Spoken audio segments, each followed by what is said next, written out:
Today is Wednesday of Holy Week, a week when we remember all the events that Jesus went through in the week leading up to his death. The passage for today is Luke 22, 47 to 53. It tells of the story of Jesus' arrest. In Luke's account, we hear about his disciple Judas betraying him for 30 pieces of silver.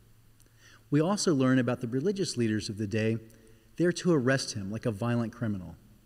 It's easy for us to focus on these people and whether we are like them or not like them.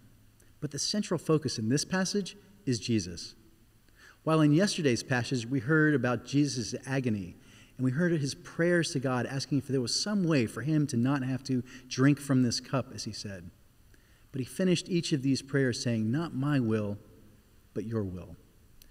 By the time he is betrayed and arrested in this passage, it is the disciples who are not ready. In fact, one is so upset that he cuts off the ear of the slave of the high priest. And Jesus has now come to a peace with what God is asking of him. And he heals the slave's ear, and he says to his disciples, "Enough."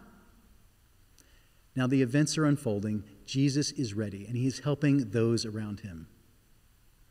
As we reflect on the events of Holy Week, about what things in our lives do we need to say, "Lord, your will, not my will"? How do we transition from just saying it to doing it?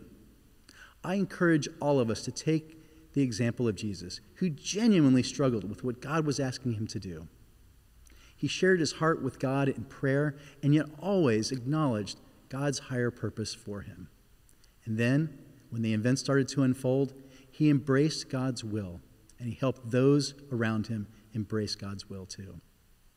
This Holy Week, I pray that each of us hear God's calling and take on Jesus' example. Amen.